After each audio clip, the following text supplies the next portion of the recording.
Welcome back, nerds. Fino here with a guide for the event portion of Tunguska Sanctuary. While primarily a story chapter, Tunguska comes with a few odds and ends that you want to keep in mind as the time gates unlock. Otherwise, they'll blow past you instantly.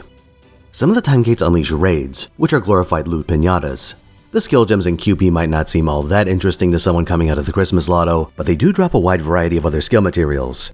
If Yamatai Koku was any indication, these are going to be swarmed and massacred the second they spawn, so you need to go fast and go in with a plan. The first raid is Ivan. He's a big dick rider with one hit of massive NP damage resistance, so if you want to take him out in one turn, you'll need to hit him with a second Noble Phantasm or rely entirely on face cards. It's worth noting that both Koyanskaya of Light, a meta buster support, and Wu Zetian, an off-meta quick support, have damaging NPs, so they can pop Ivan's bubble before your main attacker goes in for the kill. Kama friends in particular might appreciate option 2. Otherwise, you can jury-rig more clunky solutions involving self-destructors like Arash and Habitrot, though your ability to one-turn kill is going to be suspect if you compromise your frontline to that degree. Ivan drops Gallstones, Eternal Ice, Meteor Horseshoes, and Hero Proofs. Raid 2 pits you against Serter. He has 2 hits of Massive Arts and Buster Shields, which means you really want a quick archer to fight him. Thankfully, Altera the Santa is always available via main interlude, so if you missed her early runs, now's a good time to pick her up. Failing that, have fun taking your chances with Billy. Ophelia's #1 fan drops Scarabs, Rainbow Thread Balls, Aurora Steel, and Dragon Fangs. Raid 3 is a clusterfuck of 5 raids that turn into other raids as you kill them. Individual fights here have very low kill requirements, so expect things to shift very quickly. This is the part of the event a casual player is the most likely to miss out on, but here's the quick and dirty. Don't worry about the rotation. It's largely out of your control anyway.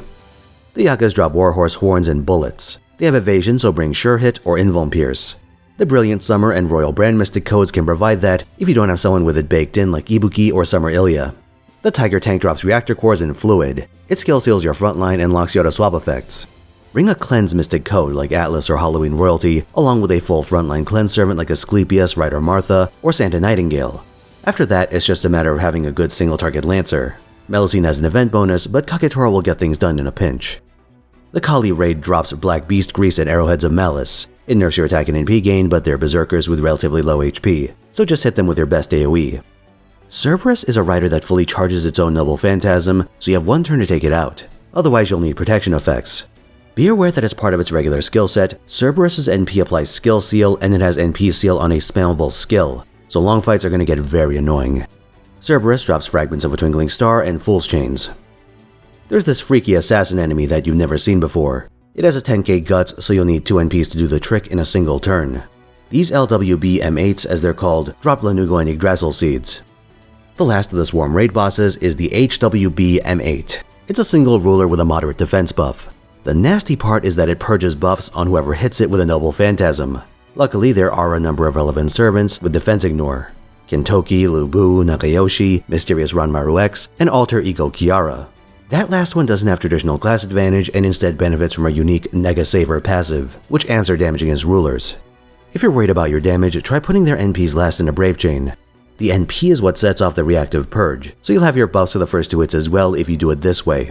This fellow drops Lanugo and Seashells. The last of the raids is Beast Koyanskaya. She doesn't have traditional class advantage and instead takes double damage from demonic beast servants. The most relevant ones for this are Melusine, Vritra, Ibuki Doji, and Summer Kiara. Unfortunately, that last one only counts in her 3rd ascension, so no police action this time around.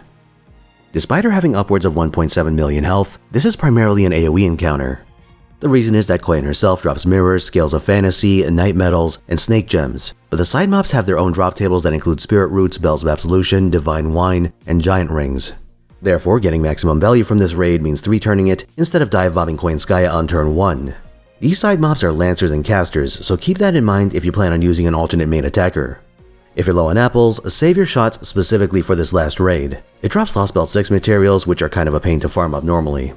In fact, Tunguska requires Lost Belt 6 completion to even participate, which means you should hurry along and power through it if you haven't already.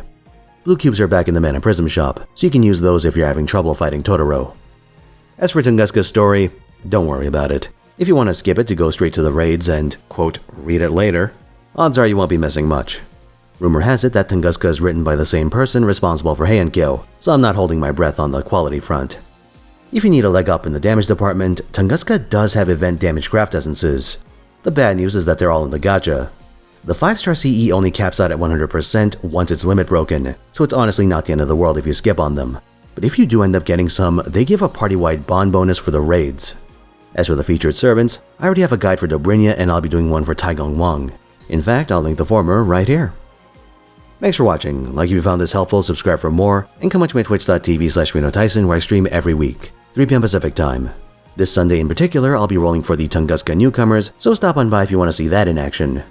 Also, if you're looking for a more in-depth team building guide for the raids, I'd recommend Plushie Mistress's video on the subject, which I'll link in the description. Till next time.